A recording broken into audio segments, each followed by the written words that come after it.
20, 30 e 31, certo? Amém. Todos acharam? Amém. Diz assim: Jesus operou também em presença de seus discípulos muitos outros sinais que não estão escritos nesse livro. Estes, porém, foram escritos para que creiais que Jesus é o Cristo, o Filho de Deus, e para que, crendo, tenhais vida em seu nome. Amém? Amém. Meus irmãos, João não nos conta tudo que Jesus fez, mas nos conta atos que nos conduzirão à fé. Glórias a Deus. Aleluia. João seleciona 7 milagres.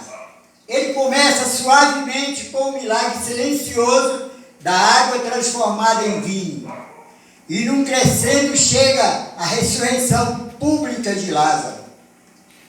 Estes milagres são oferecidos e 7 depoimentos são examinados, cada um construído sobre o depoimento anterior. Vejamos se conseguimos sentir todo o impacto deles. Pense que está numa corte quase vazia. Quase, mas não está vazia, né? Então, estão presentes 4 pessoas: um juiz, um advogado, um órfão e um candidato a tutor. O juiz é Deus. Jesus é o pretendente ser tutor. E você, o órfão. Ou eu, né? Qualquer um. Certo? Você não tem nome, não tem herança, não tem casa. O advogado está propondo que você seja colocado sob a guarda de Jesus. Quem é o advogado? Um pescador galileu. Aleluia. Era João, né? De nome João. Ele apresentou 6 testemunhas à corte. Chegou a hora da 7ª. Mas antes de chamá-la à frente, o advogado recapitula o caso. Glórias a Deus. Começamos essa defesa com o casamento em Caná. Caminha enquanto fala, mede cada palavra. Eles não tinham vinho, nada. Mas quando Jesus falou, a água tornou-se vinho. O melhor vinho, vinho delicioso. Os senhores ouviram o depoimento dos que estavam no casamento e viram o que aconteceu. Faz uma pausa, depois continua. Isso é João, né? Em seguida ouvimos as palavras do oficial estrangeiro. O filho dele estava quase morto. Você concorda com a cabeça e lembra-se do depoimento do homem. Bem articulado, ele havia contado como chamara todos os médicos e tentara todos os tratamentos, mas nada salvara seu filho. Quando já estava perdendo a esperança, alguém lhe falara de um galileu que promovia curas. Com seu sotaque forte, o dignitário implica árabe. Dignitário é um oficial de alta patente, né? Eu não tinha escolha. Fui a ele desesperado. Vejam o que o mestre fez por meu filho. O menino se levantara e você o havia examinado com os olhos. Era difícil acreditar que aquele garoto estivera à beira da morte. Você ouve compenetrado quando João continua. E ele disse: não se esqueça do aleijado perto do tanque. Passou 38 anos sem andar. Mas quando Jesus chegou, bem, a corte o viu.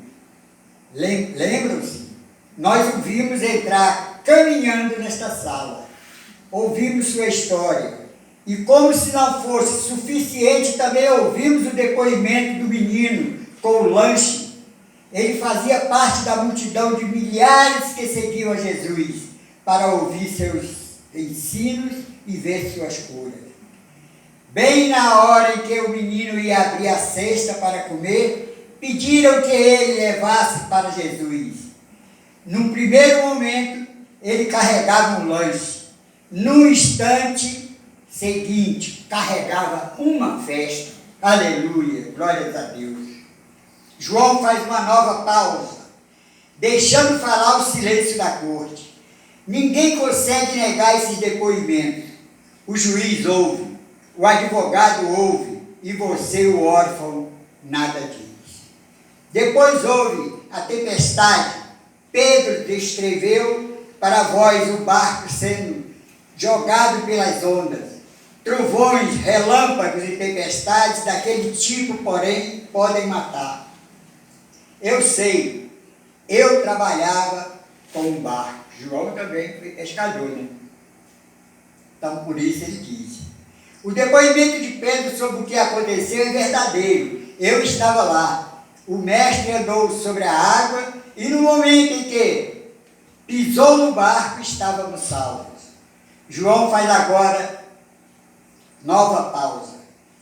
A luz do sol, recortada por uma janela, forma uma moldura no chão. João se coloca dentro da moldura. Então, ontem os senhores se defrontaram com um homem que nunca havia visto a luz. Seu mundo era escuro, negro, ele era cego, cego de nascença. João para e de forma dramática declara que o cego de nascença dissera: Jesus curou meus olhos. Aleluia. 6 depoimentos foram dados, 6 milagres foram examinados. João aponta para a mesa onde estão as provas. A jarra de água que recebeu o vinho, o atestado do médico que havia tratado o garoto doente, a maca do aleijado, a cesta do menino. Pedro trouxera um remo quebrado para mostrar a força da tempestade, e o cego deixara o copo e a vara, já não precisava mais mendigar. Aleluia, glórias a Deus. Agora diz João, voltando-se para o juiz, temos a testemunha final, e mais uma prova para submeter ao exame dos senhores. Vai até a mesa e volta com um lençol branco de linho. Você se inclina para a frente, sem saber o que ele está segurando. Isto é uma mortalha. Antigamente vestia o morto, né, com uma roupão branco, era assim que fazia o enterro. Colocando o tecido sobre a mesa, solicita: meritíssimo, com sua permissão, chamo nossa última testemunha para a corte, Lázaro de Betânia. Abrem-se as portas pesadas da corte e entra um homem alto. Ele caminha pelo corredor e para diante de Jesus o tempo suficiente para colocar a mão sobre seu ombro. Obrigado, disse ele. Pode-se ouvir a ternura em sua voz. Lázaro então volta-se e toma o lugar no banco das testemunhas. Dê seu nome à corte. Lázaro, o senhor já ouviu de um homem chamado Jesus de Nazaré? Esse é o advogado interrogando ele. Quem não ouviu? Disse Lázaro. Como o senhor o conheceu? É meu amigo. Nós, minhas irmãs e eu, temos uma casa em Betânia. Quando ele vem a Jerusalém, costuma ficar conosco. Minhas irmãs, Maria e Marta, também passaram a crer nele. Aí o advogado diz: crer? É, crer que ele é o Messias, o Filho de Deus. Por que o senhor crê nisso? Lázaro sorri. Como não creria? Eu estava morto. Eu estava morto há 4 dias. Eu estava no túmulo. Oraram por mim e me sepultaram. Mas Jesus me chamou para fora do túmulo. Aleluia. Conte-nos o que aconteceu, disse o advogado, né? Bem, sempre fui meio doente. E por isso que fiquei com minhas irmãs. O senhor sabe. Meu coração nunca foi muito forte, por isso precisava tomar cuidado. Marta, minha irmã mais velha, ela é como mãe para mim. Foi Marta que chamou Jesus quando meu coração falhou. Foi então que o Senhor morreu, disse o advogado. Não, mas quase sobrevivi alguns dias. Mas eu sabia que o fim estava chegando. Os médicos só entravam, balançavam a cabeça e assim eu estava com o pé na cova. Aleluia. Foi então que Jesus veio, disse o advogado. Não, ainda tínhamos esperança de que viesse. Marta sentava-se perto da cama à noite, falando baixinho várias vezes. Seja forte, Lázaro. Jesus chega a qualquer momento. Só sabíamos que ele chegaria. Quer dizer, ele tinha curado todos aqueles estranhos. Com certeza me curaria. Eu era amigo dele. Glórias a Deus. Então disse o advogado, e o que o atrasou? Bem, a causa do atraso não sabíamos. Pensei que estivesse preso ou algo parecido. Continuei esperando. Cada dia eu ia piorando. Minha vista se apagou. Eu não conseguia enxergar. Eu me arrastava de um lado para o outro. Toda vez que alguém entrava no meu quarto, achava que era ele, mas nunca era. Ele não veio. Ele disse, e você ficou bravo? Mais confuso que bravo, simplesmente não entendia. E o que aconteceu? Bem, uma noite eu acordei, meu peito estava tão apertado que mal podia respirar. Devo ter-me sentado porque Marta e Maria chegaram perto da cama. Elas pegaram na minha mão, ouvi que elas chamavam o meu nome, mas aí eu comecei a cair. Era como um sonho, eu estava caindo, girando rapidamente no ar. Às vezes foram se apagando as luzes, se apagando até que sumiram. Parei de rodar, parei de cair e parou de doer. Eu estava em paz. Em paz? Disse o advogado. Como se estivesse dormindo, descansando, tranquilo, estava morto. Aleluia. Meu Deus. E o que aconteceu? Bem, Marta pode contar os detalhes. O funeral foi marcado, a família veio, os amigos viajaram de Jerusalém, fui sepultado. Jesus foi ao enterro? Não. Ele ainda não estava lá? Não. Quando ele ouviu que eu tinha morrido, esperou mais 4 dias. Glória a Deus. Por quê? Lázaro parou e olhou para Jesus, para conseguir o que queria. João sorriu. O que aconteceu em seguida? Ouvi a voz dele, mas pensei que o Senhor estivesse morto. E estava. Pensei que o Senhor estivesse sepultado. E estava. Como é que uma pessoa morta e enterrada escuta a voz de um homem? Não escuta, disse Lázaro. Os mortos só ouvem a voz de Deus. E eu ouvi a voz de Deus. O que ele falou? Ele não falou, gritou. O que ele gritou? Lázaro, venha para fora. E você ouviu? Como se ele estivesse no túmulo comigo. Meus olhos se abriram, meus dedos se moveram, levantei a cabeça e estava vivo de novo. Aleluia. Oh, glória. Ouvi a pedra sendo empurrada, a luz penetrou. Precisei de um tempo para meus olhos se acostumarem. O que o senhor ouviu? Um círculo de rostos olhando para mim. O que fez então? Eu me levantei, Jesus me deu a mão e me puxou para fora. Ele mandou o pessoal me arranjar umas roupas e eles o fizeram. Então o Senhor morreu, ficou 4 dias no túmulo até que Jesus o chamasse de volta à vida.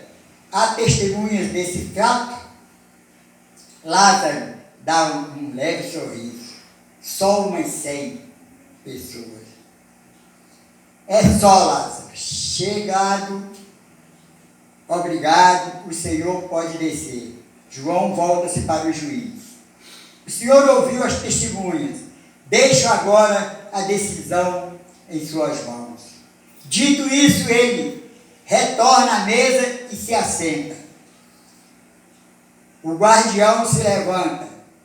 Ele não se identifica. Não é preciso. Todos reconhecem. É Jesus Cristo. É o guardião. É o pretendente a tutor. Né? A voz de Jesus enche o ambiente. Representa um órfão que é soma de tudo que os senhores ouviram. Assim mesmo, a festa sem vinho. Ele não tem motivo para festejar. Como filho do dignitário, essa criança é espiritualmente doente. Como o aleijado e o mendigo, ele não consegue andar e é cego. Ele está com fome, mas a terra não tem comida para alimentá-lo. Ele enfrenta tempestades tão severas quanto da Galileia, mas a terra não tem uma bússola para guiá-lo. E acima de tudo, ele está morto, exatamente como Lázaro, morto, espiritualmente morto. Farei por ele o que fiz pelos outros. Vou lhe dar alegria, força, cura, visão, segurança, alimento, nova vida. Darei tudo a ele, caso o Senhor permita. Aleluia, glórias a Deus.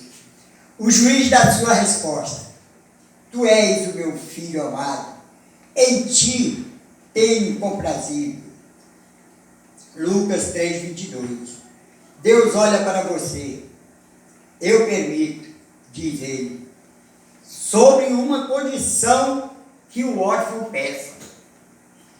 Veja que nós temos que falar com Deus, pedir, se humilhar diante dele, fazer o seu mandato, cumprir as suas ordens, obedecê-lo, para que ele possa nos ajudar também, fazer alguma coisa.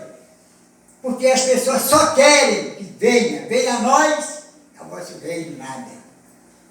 Não dá nada para Deus, não quer dar nada para Deus. Desperdiçam um culto desse. É, Deus. Por mais 5 minutos de sono, de descanso na cama. Não vem à igreja, porque está frio, ou está calor, mas eles vão lá